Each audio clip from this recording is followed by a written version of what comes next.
மக்கள் தொலைக்காட்சி நேயர்களுக்கு வணக்கம்.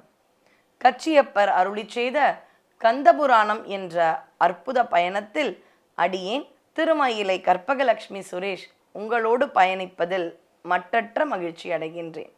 அற்புதமான புராணம், பல மங்களமான நிகழ்வுகள், திருக்கல்யாணங்கள், அது மட்டும் அல்ல முடிசூட்டு விழா, இப்படி பல நல்ல சுப நிகழ்வுகளை கொண்ட அந்த கந்தபுராணத்தை நாம் பயில வேண்டும். நம்முடைய தமிழ் கடவுளை பற்றி மட்டுமல்ல, நம்முடைய முன்னோர்களின் வாழ்க்கை முறை, இப்படி பல பல அரிய தகவல்களை கொடுக்கும் ஒரு பொக்கிஷம்தான் இந்த கந்தபுராணம். இந்த கந்தபுராணத்தில் தற்போது நாம் இமவான் மகளாம் பார்வதி அந்த சிவனாரை திருமணம் செய்யும் அந்த சுப நிகழ்வுகளுக்குள் இப்பொழுது நாம் பயணித்து கொண்டு இருக்கின்றோம்.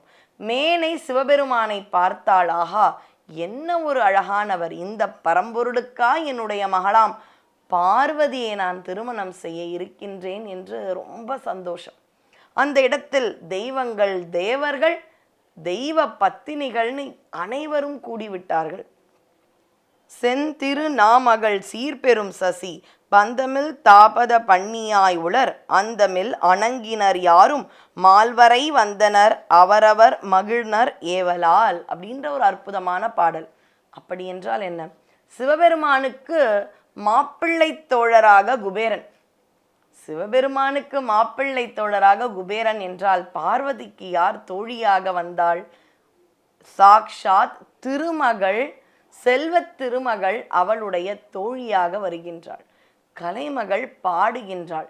சசி என்று சொல்லப்படும் இந்திராணி அங்கே இருக்கும் எல்லா தட்டுக்களையும் தன்னுடைய கைகளில் வரிசைக்காக வைக்கப்பட்டுள்ள தட்டுக்களை தன்னுடைய கரங்களில் ஏந்தி கொண்டு வருகின்றாள்.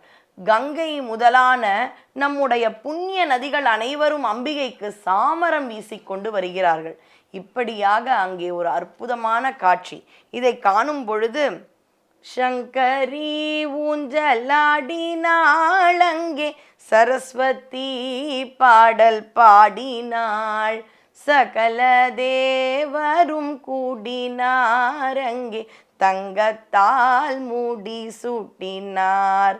இந்திராணி அம்பள் பாதத்தை தொட்டு ஏற்றமாய் பசும் பாலிட்டாள், பன்னீரு கங்கை ஜலமும் கொணர்ந்து பாதத்தை தொட்டலம்பினாள்.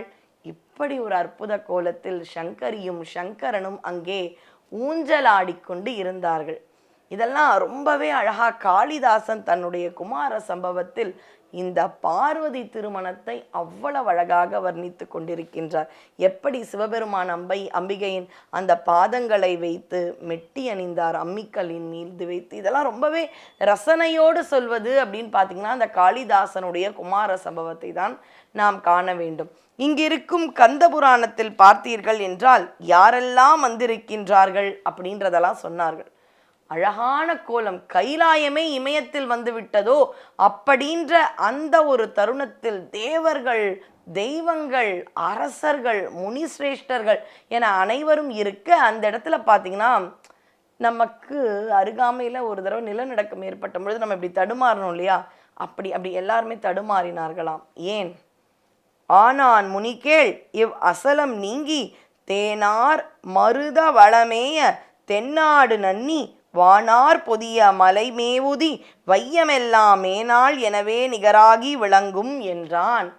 அங்கே அத்துணை கூட்டமும் சேர்ந்ததால், வடக்கு இல்லையா, இன்னைக்கு கூட குழந்தைங்க கிட்ட மேப்ல இமாலயா எங்கன்னா நார்த் அப்படின்னு சொல்லுவாங்க, வடக்கு பக்கம் தாழ்ந்து விட்டதாம். ஏன்? எல்லோரும் அங்கே வந்ததால், பூமியில் இருக்கும் பாரம் அந்த வடக்கில் இருந்ததால் வடக்கு தாழ்ந்து தெற்கு பகுதி, நம்ம தமிழகம் மாதிரி இருக்கக்கூடிய பகுதியெல்லாம் இப்படி உயர்ந்து விட்டதாம். சிவபெருமான் பார்த்தாராம், யாராவது அங்கே போய் நின்று பேலன்ஸ் பண்ண வைக்கணும் இல்லையா, சரி யார் அனுப்பலாம் அப்படின்னு பார்த்தாராம். அங்கே அகத்திய முனிவர் இருந்தாராம். அவரை குருமுனின்னு சொல்லுவோம், ரொம்ப குள்ளமால இருப்பார். அவரை பார்த்தாராம், இங்கே வாங்கலேன் அப்படின்னாராம். சொல்லுங்கள் அப்படின்னு இறைவன் நம்மளுக்கு ஏதோ ஒரு ஆணையிட போகிறார் அப்படின்னு ஓடி போனாராம் அகத்தியர். அகத்தியர் நீங்கள் மட்டும் என்ன பண்ணுங்க, தெற்கு பக்கம் போயிடுங்க, அங்கே போய் நீங்கள் நின்னா பூமி சமமாயிடும். ஏன்னா நிறைய பேர் என்ன நினைப்பாங்க, குருமுனி தானே அப்படின்னு அன்றைக்கி யாராவது நினச்சிருப்பாங்க. அவருடைய மகாத்மியம், அவருடைய உயர்வை அனைவருக்கும் உணர்த்த அந்த ஒரே முனிவரை இத்துணை உயரிய மகான்கள் அவர்களுடைய அந்த பாரத்திற்கு சரிசமமாக போய் தெற்கு பக்கத்தில் நில்லுங்கன்னு யாரை அனுப்புகின்றார்? அகத்தியர். எல்லோரும் அகத்தியரை வியப்பாக பார்க்கிறார்கள். என்ன, அகத்தியர் போனா நம் அனைவரின் பாரத்திற்கு அவருடைய பாரம் சரிசமமாகி விடுமா என்று பார்க்கும் பொழுது அகத்தியருக்கு பெருமையாக இருக்கும் தானே நம்ம நினைப்பானா. அகத்தியர் ரொம்ப வருத்தமாயிட்டான். நான் எப்படி உங்க திருமணத்தை பார்க்கறது? பார்வதி பரமேஸ்வரன் திருமணம் என்பது காண கிடைக்காத ஒரு விஷயமாயிற்று. இறைவா, உங்க திருமணத்தை நான் காண வேண்டும் என்று வந்தேன், என்னை போய் தெற்கு பக்கம் போன்றீங்களே அப்படின்னு சொல்லும் பொழுது, கவலைப்படாதே அகத்தியா, உனக்கென ஒரு வழி இருக்கிறது. அகத்தியருக்கு மட்டுமா இறைவன் வழிகாட்டுகின்றான்? நம்மை போன்ற பக்தர்கள் கூட இறைவனிடம் சென்று ஏதாவது முறையிட்டோம் என்றால் நம்மை கூட தானே அந்த இறைவன் ரட்சித்து நமக்கான தீர்வுகளையும் வழிகளையும் சொல்லி கொண்டு இருக்கின்றான். நாம் தொடர்ந்து அகத்தியர் அந்த திருமணத்தை எப்படி ரசித்தார் என்பதை கேட்போம். நன்றி, வணக்கம்.